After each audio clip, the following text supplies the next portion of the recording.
નમસ્કાર, હું છું દિવ્યા. મહત્વની ખબરમાં સ્વાગત છે આપનું. સમાચારની શરૂઆત કરીશું હેડલાઇન્સથી. ગુજરાતનું 3,32,465 કરોડનું બજેટ રજૂ. કૃષિ આરોગ્ય મહિલાઓ માટે કરાઈ જાહેરાતો. ગ્લેમર ગર્લ પૂનમ પાંડે આપણી વચ્ચે નથી, માત્ર 32 વર્ષની વયમાં નિધન. ચંપઈ સોરેન બન્યા ઝારખંડના નવા મુખ્યમંત્રી. હેમંત સોરેનના નજીકના છે ચંપઈ સોરેન. ઝારખંડમાં સત્તાધારી પાર્ટીના પ્રમુખ હેમંત સોરેનની ધરપકડ. સુપ્રીમ તરફથી પણ મળ્યો છે હેમંત સોરેનને ઝટકો. વરાછાના ધારાસભ્યે પોલીસ કમિશનરને લખ્યો પત્ર. પોલીસ પર તોડપાણી કરવાનો લગાવ્યો આરોપ. રાજ્યના નાણાં પ્રધાન કનુ દેસાઈએ આજ રોજ વિધાનસભામાં ભૂપેન્દ્ર પટેલ સરકારનું નાણાકીય વર્ષ 2024-25નું બજેટ રજૂ કર્યું હતું. વિધાનસભા ગૃહમાં 3,32,465 કરોડનું બજેટ રજૂ કરવામાં આવ્યું હતું. આ વખતનું બજેટ ગુજરાતનું સૌથી મોટું બજેટ હતું, જેમાં અનેક પ્રજાલક્ષી જાહેરાતો કરવામાં આવી હતી. તો કોંગ્રેસે રાજ્ય સરકારના બજેટને નિરાશાજનક ગણાવ્યું હતું. બજેટમાં કઈ કઈ જાહેરાતો કરવામાં આવી અને કોંગ્રેસે બજેટને લઈને શું કહ્યું, જુઓ અમારા ખાસ અહેવાલમાં.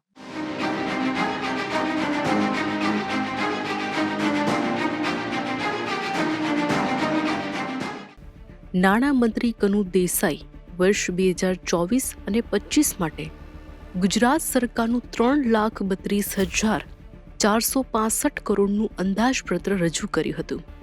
કેન્દ્ર સરકારની તર્જ ઉપર બજેટમાં જ્ઞાન એટલે કે ગરીબ, યુવા, અન્નદાતા અને નારીલક્ષી યોજનાઓ ઉપર ભાર મૂકવામાં આવ્યો હતો. બજેટમાં મહિલાઓ, કિશોરીઓ, બાળકો, કુપોષણ, શિક્ષણ જેવા અનેક ક્ષેત્રો માટે જાહેરાતો કરવામાં આવી છે. આ સિવાય બજેટમાં ગુજરાતને 5G ગુજરાત બનાવવાની વાત કરવામાં આવી છે, જેમાં ગ્રીન ગ્લોબલ, ગતિશીલ, ગરવી અને ગુણવત્તુ ગુજરાત બનાવવાની વાત કરી હતી. અંદાજપત્રમાં નાણામંત્રીએ સગર્ભા, ધાત્રી માતાના પોષણ માટે નમોશ્રી યોજનાની જાહેરાત કરી, જેની હેઠળ ₹12,000ની સહાય આપવામાં આવશે અને 750 કરોડની ફાળવણી કરવામાં આવી છે. આ ઉપરાંત હવે ગુજરાતમાં 8 નગરપાલિકાઓને મહાનગરપાલિકામાં રૂપાંતરિત કરવાની જાહેરાત પણ કરવામાં આવી છે. નવી મહાનગરપાલિકાઓની જાહેરાત કરવામાં આવી છે. તેમાં નવસારી, આણંદ, મહીસાગર, સુરેન્દ્રનગર, ગાંધીધામ, મોરબી, વાપી અને સુરેન્દ્રનગર, વઢવાણનો સમાવેશ થાય છે. ગાંધીનગર ગિફ્ટ સિટીના વિકાસ માટે ગુજરાતના બજેટમાં જોગવાઈ કરવામાં આવી છે. 900 થી 3,300 એકર વિસ્તારમાં વિસ્તરણની જોગવાઈ કરવામાં આવી છે. ગિફ્ટ સિટીનો ગ્રીન સિટી તરીકે વિકાસ કરવામાં આવશે. Walk to work, live work, play કમ્યુનિટીનું આયોજન કરાયું છે. 4.5 કિલોમીટર લાંબો રિવરફ્રન્ટ, રિક્રિએશન ઝોનનો વિકાસ કરાશે. ગિફ્ટ સિટીને મેટ્રો કનેક્ટિવિટી અને સેન્ટ્રલ પાર્કની સુવિધાથી સજ્જ કરાશે. ગિફ્ટ સિટીમાં ફિનટેકની સ્થાપના કરવા ₹52 કરોડની જાહેરાત. રિવરફ્રન્ટ વિકાસ કામગીરી માટે ₹100 કરોડની જાહેરાત કરાઈ છે.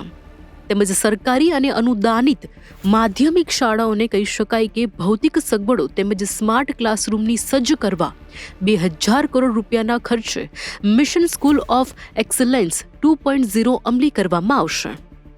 જનતા પાર્ટીની ગુજરાત સરકારે 3,25,000 કરોડ કરતા વધારે રકમ બજેટ વિધાનસભામાં વાત એવી ચાલતી હતી કે 2047ની અંદર $5 ટ્રિલિયન ઇકોનોમી કરી અને આ વિકાસલક્ષી બજેટ આપવામાં આવશે. પરંતુ સંપૂર્ણપણે નિરાશાજનક બજેટ ગુજરાતને મળ્યું છે. રાજસ્થાન જેવું જે પ્રમાણમાં ગરીબ રાજ્ય કહેવાય એ ₹450 ગેસનો બાટલો આપે છે. ગુજરાતમાં અપેક્ષા હતી કે એ એટલીસ્ટ રાજસ્થાનની પેરિટીમાં મોંઘવારી ઓછી કરવા માટે ₹450 ગેસનો બાટલો મળશે. પેટ્રોલ ડીઝલ ઉપરનો કાર ઓછો થશે, પણ એ પણ કરવામાં આવ્યું નથી. બહેનો માટે કંઈક આયોજન લઈને આવશે એવી અપેક્ષા હતી કે રાજસ્થાનની અંદર દરેક બહેનના ખાતાની અંદર ₹1,500-2,000 જમા થઈ શકતા હોય તો ગુજરાત જેવા સમૃદ્ધ રાજ્યની અંદર ગરીબ બહેનો માટે પણ આ યોજના લઈ આવી છે. મા બાપને બાળકોને ભણાવવાની અંદર કમર તૂટી જાય છે, એ ભણાવવાની અંદર રાહત થાય. એ ખાનગી શાળાઓની અંદર જતા બાળકો સરકારી શાળામાં વધારે ભણે, એટલા માટે શિક્ષકો સહિતના બધા કર્મચારીઓને ભરતી કરીને લાખો જગ્યા જે ખાલી પડી છે એ ભરવાની જાહેરાત કરી શકાય, એ પણ કરી શકાય નથી. ખેડૂતોને રાસાયણિક ખાતરો સસ્તા આપવાને અને એને સિંચાઈનું પાણી મળી રહે એટલા માટે તળાવો, નદીઓ ઊંડા પહોળા કરવાની યોજના, ચેકડેમ બનાવવાની યોજના મોટા પાયા પર લઈ આવ્યા હોત તો પણ આપને કંઈક એવું થાત કે બજેટમાં કેટલા એવા છે. 1700 કિલોમીટર જેટલો લાંબો દરિયા કિનારો ગુજરાત પાસે છે અને જેટલી પોટેન્શિયલ વિકાસની આપણે ત્યાં જમીન ઉપર છે એટલી જ પોટેન્શિયલ ત્યાં દરિયાની અંદર, દરિયા કિનારા ઉપર પણ વિકાસની તકો ઉપલબ્ધ થયેલી છે. એના વિકાસ માટે પણ કોઈ નવી યોજના આ સરકાર લઈ આવી નથી. નવા ફિશરીઝ પોર્ટ બાંધવાના હોય, નવા બંદરો બાંધવાના હોય, એમાં પણ આ સરકારે બધાને નિરાશ કરેલા છે. જે પરંપરાગત ટુરિસ્ટ સ્પોટ છે એ સિવાયના નવા ટુરિસ્ટ સ્પોટ વિકસાવવા માટેનું જે આયોજન કરવું જોઈએ એ પણ આયોજનનો અભાવ દેખાય છે. એટલે એકંદરે આખું બજેટ છે એ નિરાશાજનક રહ્યું છે અને જનતાની અપેક્ષા જે હતી એ પરિપૂર્ણ થઈ. ગુજરાતની ભૂપેન્દ્ર પટેલ સરકારના વર્ષ 2024થી 25ના બજેટને કોંગ્રેસે ચૂંટણીલક્ષી ગણાવ્યું હતું. ગુજરાત કોંગ્રેસના નેતા અર્જુન મોઢવાણિયાએ બજેટ પર પોતાની પ્રતિક્રિયા આપતા જણાવ્યું હતું કે આ બજેટ ગુજરાતની જનતા માટે નિરાશાજનક બજેટ છે. મોઢવાડિયાએ જણાવ્યું છે કે રાજસ્થાનની જેમ ગુજરાતમાં પણ બહેનો માટે ગેસ સિલિન્ડર સસ્તો થાય તેવી જાહેરાતની અપેક્ષા હતી.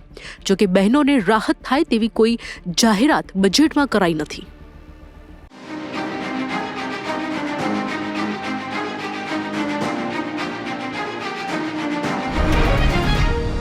ફિલ્મોમાં ખૂબ જ ઓછી ભૂમિકા કરી હોવા છતાં પણ સતત લોકપ્રિય રહેલી અભિનેત્રી પૂનમ પાંડેનું માત્ર 32 વર્ષની વયમાં એકાએક નિધન થતા તેમના ચાહકોમાં પણ આઘાતનું મોજું ફરી વળ્યું છે. પૂનમના અવસાનના સમાચાર અંગે સોશિયલ મીડિયામાં સત્તાવાર નિવેદન જાહેર કરવામાં આવ્યું છે. પૂનમના અવસાનના સમાચારને લઈને તેમના મેનેજરે પણ સમર્થન આપ્યું છે. ચાહકોને હજુ વિશ્વાસ થઈ રહ્યો નથી. જોઈએ આ અંગે ખાસ અહેવાલ.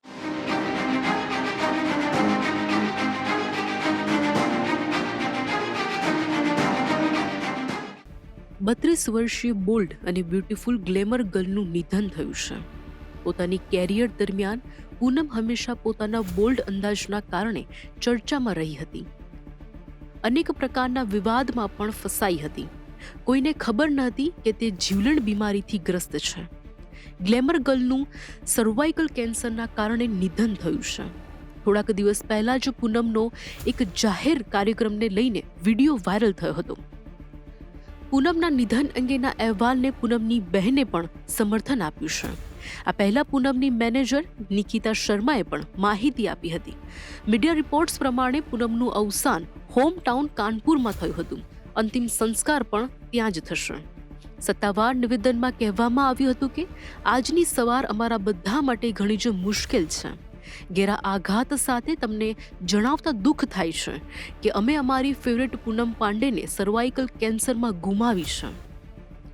પૂનમના ક્લોઝ ફ્રેન્ડ નીતિન મીરાનીએ પણ એક અગ્રણી અખબાર સાથેની વાતચીતમાં કહ્યું છે કે હાલ સુધી તો પૂનમ ઠીક હતી.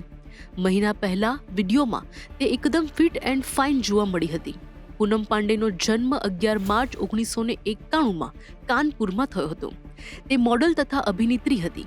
પૂનમે 2023માં ફિલ્મ નશાથી ફિલ્મી કેરિયરની શરૂઆત કરી હતી. તે છેલ્લે ધ જર્ની ઓફ કર્મામાં જોવા મળી હતી. ટીવી પર તેની કેરિયરની વાત કરવામાં આવે તો ખતરો કે ખિલાડી 13ના તથા કંગના રનૌતના રિયાલિટી શો લોકઅપમાં પણ ભાગ લીધો હતો. પૂનમ પાંડેએ 2011માં ક્રિકેટ વર્લ્ડ કપ દરમિયાન ભારે ચર્ચા જગાવી હતી. એ વખતે એમ કહીને પૂનમે ચર્ચા જગાવી હતી કે જો ભારત વર્લ્ડ કપ જીતશે તો તે પબ્લિકલી ન્યૂડ થશે. પૂનમ પાંડેએ રાજ કુંદ્રા અંગે પણ કહ્યું હતું. રાજે તેને પોર્ન વિડીયો શૂટ કરવા માટે મજબૂર કરી હતી. ફિલ્મ નશાથી બોલિવૂડ કેરિયરની શરૂઆત કરી. પોર્ન મામલે પણ ફસાઈ હતી. શેડીબદ્ધ વિવાદોમાં રહી હતી. પૂનમ 2 વર્ષ સુધી લિવ ઇન રિલેશનશિપમાં રહી હતી. 1 સપ્ટેમ્બર 2020માં સેમ બોમ્બે સાથે લગ્ન કર્યા. લગ્નના 1 મહિનાની અંદર જ પૂનમે પતિ પર ડોમેસ્ટિક વાયલન્સનો કેસ કર્યો હતો. તેની ફરિયાદ બાદ સેમ બોમ્બેની ધરપકડ કરવામાં આવી હતી. 2021માં બંને અલગ થયા હતા.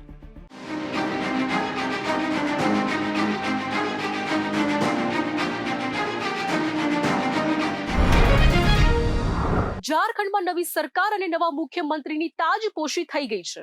ચંપઈ સોરેને નવા મુખ્યમંત્રી તરીકે શપથ લીધા છે.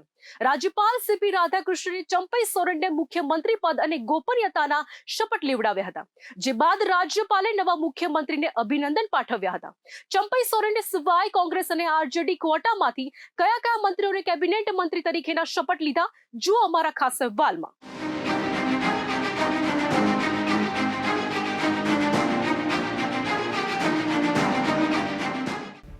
ચંપઈ સોરેને ઝારખંડના મુખ્યમંત્રી પદના શપથ લીધા છે. હેમંત સોરેન રાજીનામા અને ત્યારબાદ ધરપકડ થતા ચંપઈ સોરેને મુખ્યમંત્રી બન્યા છે. ચંપઈ હેમંત સોરેનની નજીકના હોવાનું માનવામાં આવે છે. ચંપઈ હેમંત સરકારમાં કેબિનેટ મંત્રીની જવાબદારી સંભાળી રહ્યા હતા. જેએમએમ ઉપરાંત કોંગ્રેસ પણ સરકારમાં સહયોગી હતી. ચંપઈની સાથે કોંગ્રેસના આલમગીર આલમ અને આરજેડીના સત્યાનંદ ભોગતાએ પણ મંત્રી તરીકે શપથ લીધા હતા. રાજ્યપાલ સીપી રાધાકૃષ્ણને આ શપથ અપાવ્યા હતા. અગાઉ ચંપઈ અને ગઠબંધન નેતાઓએ દાવો કર્યો હતો કે તેઓ બુધવારે રાત્રે 9 વાગે રાજ્યપાલને મળવા ગયા હતા અને સરકાર બનાવવાનો દાવો કર્યો હતો, પરંતુ રાજ્યપાલ શપથ ગ્રહણ માટે સમય આપી રહ્યા ન હતા. ઝારખંડમાં નવા સીએમની પસંદગીની પ્રક્રિયા ત્યારે શરૂ થઈ જ્યારે ઈડીએ કથિત જમીન કૌભાંડ સંબંધિત મની લોન્ડરિંગ કેસમાં હેમંત સોરેનની ધરપકડ કરી હતી. મહત્વનું છે કે ચંપઈ સોરેન ઝારખંડ વિધાનસભાના સભ્ય છે. હાલમાં તેઓ ઝારખંડ મુક્તિ મોરચા પાર્ટી તરફથી સરકાયેલા વિધાનસભા બેઠક પરથી ધારાસભ્ય છે. કેબિનેટ મંત્રી તરીકે તેઓ હેમંત સોરેન સરકારમાં પરિવહન, અનુસૂચિત જનજાતિ અને અનુસૂચિત જાતિ અને પછાત વર્ગ કલ્યાણ વિભાગની જવાબદારી સંભાળતા હતા.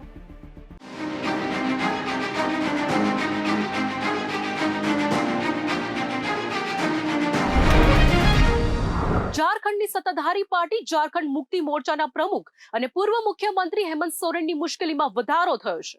ઈડીએ જમીન કૌભાંડ સાથે સંબંધિત મની લોન્ડરિંગ મામલે આખરે હેમંત સોરેનની ધરપકડ કરી લીધી હતી. હેમંત સોરેનની ધરપકડને લઈને વિપક્ષી ઈડીની કાર્યવાહી પાછળ કેન્દ્રની મોદી સરકારનો હાથ હોવાનો સણસણતો આક્ષેપ કર્યો છે. બીજી બાજુ હેમંત સોરેનની સુપ્રીમ કોર્ટ તરફથી મોટો ઝટકો લાગ્યો છે. શું છે સમગ્ર વિગત, જુઓ અમારા ખાસ અહેવાલમાં.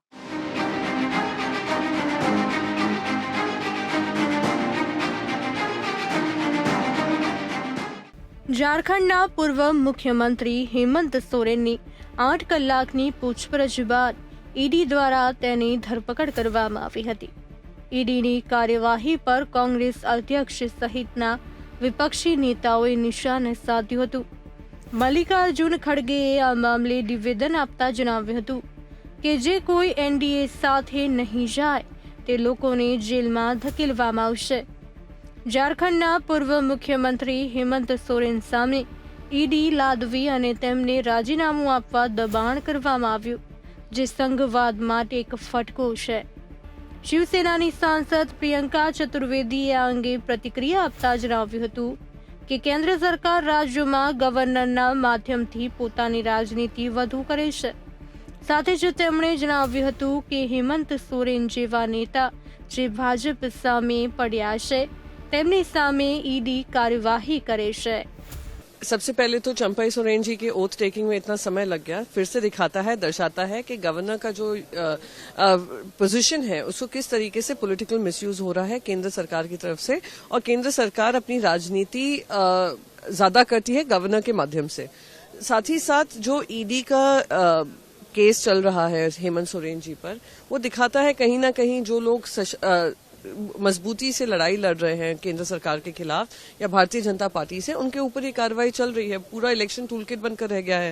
और सुप्रीम कोर्ट को, आई बिलीव कि सुप्रीम कोर्ट को, क्योंकि सबसे ऊंचा न्यायालय है और देश का इम्पोर्टेंट जुडिशरी का स्तंभ है, उनको इसका संज्ञान लेना चाहिए. कैसे विपक्ष को घेरने का काम किया जा रहा है, उनको चुप करने का काम किया जा रहा है. अरेस्ट का कोई महत्व नहीं है।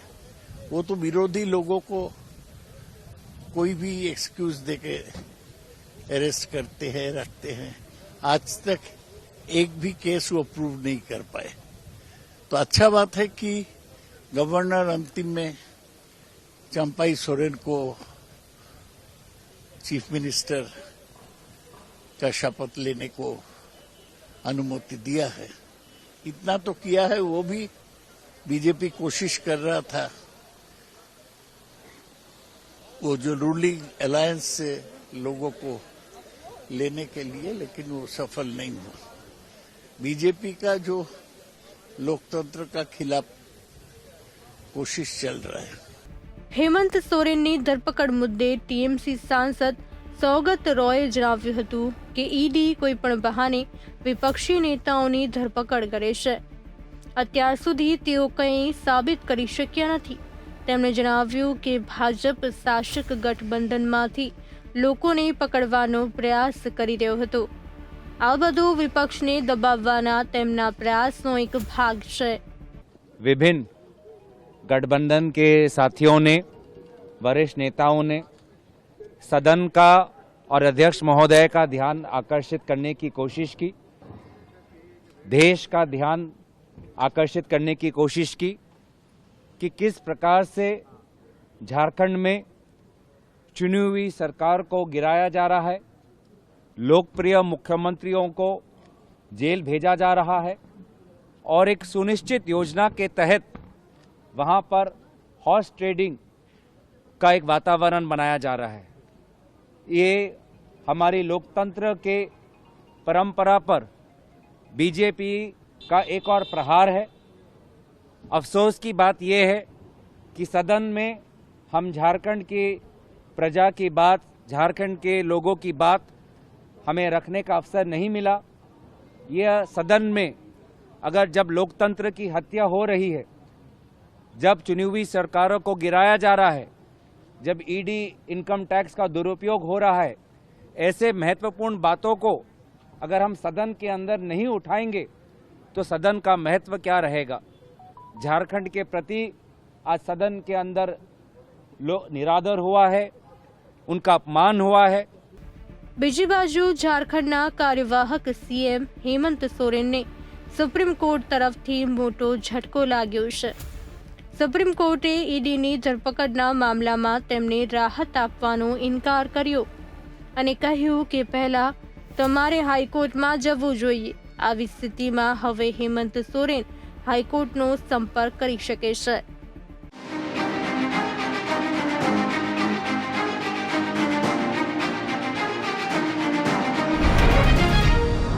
સુરતના વરાછાના ધારાસભ્ય કુમાર કાનાણી દ્વારા સુરત શહેર પોલીસ કમિશનરને પત્ર લખીને રજૂઆત કરી છે।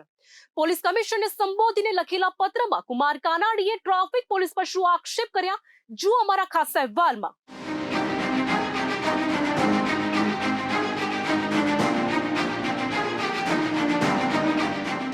પોલીસની કામગીરી અનેક વખત ચર્ચાનો વિષય બનતો હોય છે।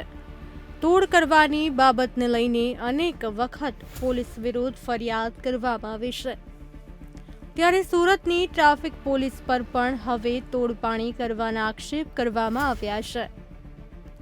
સુરતમાં ભાજપના ધારાસભ્ય કુમાર કાનાણીએ સુરત ટ્રાફિક પોલીસ પર તોડબાજીનો આરોપ લગાવ્યો છે।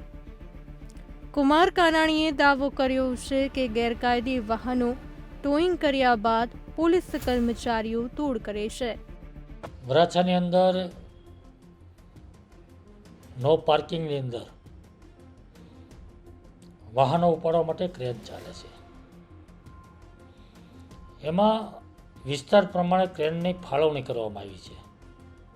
ક્રેન નંબર 1 કે ક્રેન નંબર 2, તો 1 નંબરની ક્રેન જે છે એ સરથાણાથી કામરેજ એ વિસ્તારમાં ચાલતી હોય છે અને 2 નંબરની ક્રેન એ વરાછા રોડ પર હીરાબાગ, કાપોદ્રા, મિની બજાર એ વિસ્તારમાં ચાલતી હોય છે। પરંતુ આ થોડા સમયથી મને એવી ફરિયાદો આવે છે કે અમારે ક્રેનના લોકો અમારી ગાડી લઈ જાય તો એ ગાડી લઈ જાય અને બોમ્બે માર્કેટ પાસે અમને બોલાવે છે, વાહનો ત્યાં લઈ જાય છે।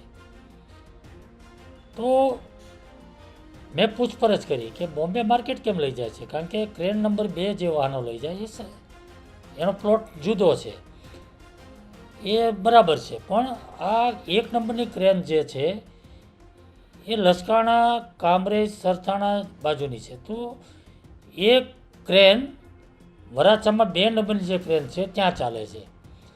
એટલે વરાછા રોડ ઉપર મારા વિસ્તારની અંદર જે ક્રેન ગેરકાયદેસર ચાલે છે, જેનો અધિકાર નથી, એ લોકો ત્યાં ક્રેન લઈને આવે છે, વાહનો ઉપાડી જાય છે અને ત્યાં બોલાવે છે, અને બોલાવ્યા પછી ત્યાં પૈસા લેવામાં આવે છે. એટલે મેં કમિશનરના ધ્યાન પર આ વિષય પર મૂક્યો છે કે જે વિસ્તારમાં જે ક્રેનો ફાળવી છે ત્યાં ચાલવી જોઈએ, તેની જગ્યાએ બધી ક્રેન વરાછામાં ચાલે અને વરાછામાંથી વાહનો ઉપાડી લેવામાં આવે છે. એટલે મને એવું લાગે છે કે વરાછા રોડના વિસ્તારને ટાર્ગેટ કરીને તમામ ક્રેનો વરાછામાં ચાલે અને ત્યાંથી વાહનો ઉપાડીને મોટા પ્રમાણમાં દંડ વસૂલવામાં આવે છે અથવા તો સ્લીપ નહીં આપીને તોડબાજી કરવામાં આવે છે, એ બંધ થવું જોઈએ. આ મારી માગણી. પોલીસ કમિશનરને સંબોધીને લખેલ પત્રમાં કુમાર કાનાણીએ ટ્રાફિક પોલીસ પર આક્ષેપ કર્યો છે, જેમાં ટ્રાફિક પોલીસને વરાછામાં અધિકાર ન હોવા છતાં વાહનોને ટોઈંગ કરવામાં આવી રહ્યા છે. ટ્રાફિક પોલીસ શહેરીજનો પાસેથી ખોટી રીતે તોડ કરે છે. નાના વરાછા અને સરથાણ, કામરેજમાં તોડના બનાવ થઈ રહ્યા છે. સુરત પોલીસ કમિશનરને ધારાસભ્ય દ્વારા લેખિતમાં રજૂઆત કરી હતી કે સુરત ટ્રાફિક પોલીસ દ્વારા સર્કલ પ્રમાણે કોની રોડ પર નો પાર્કિંગ ઝોનમાં પાર્ક કરેલા વાહનો ટોઈંગ કરવા માટેના કોન્ટ્રાક્ટ આપવામાં આવેલ છે.